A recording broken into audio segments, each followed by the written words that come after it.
Okay, tara na po tayo sa ating CapCut. Add new project.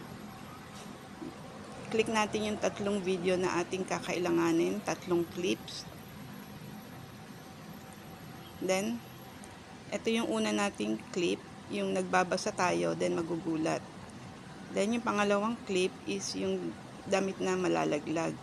Yung pangatlong clip is yung papasok si isang ako na pupulutin yung damit. So, tara na po at simulan natin pag-edit. Sa unang clip, lilinisan ko yung aking unang clip kung saan ko gustong magsimula yung aking video. Then, hanapin natin yung oras na tatalon tayo, yung bago tayo lumapag sa sahig. I-click natin, then split, then, i-delete natin yung kanang parte ng ating clip. Dito naman tayo sa pangalawang clip natin.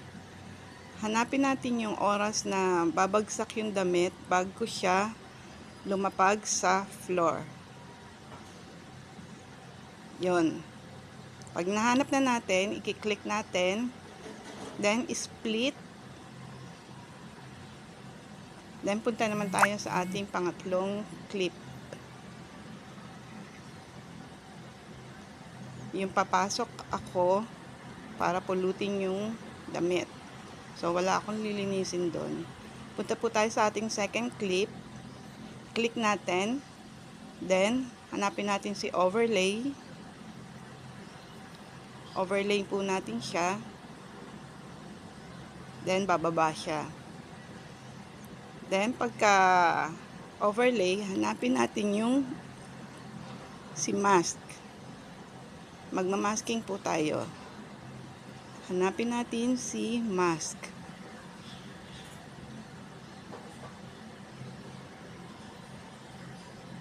Mask. Nasaan ka mask? Yun. Then, hanapin natin click natin yung square. Itapat natin yung square dun sa damit. Kailangan, walang kamay na makikita dyan na pag binagsak natin yung damit. Yung damit lamang po makikita na babagsak sa sahig. Then, adjust natin yung ating feather into 6 to 7. So, ayan na po yung ating video. Yan, tatalon. Pagtalon, bumagsak yung damit. Nawala yung tao, pumasok yung isang ako, and then, ayan.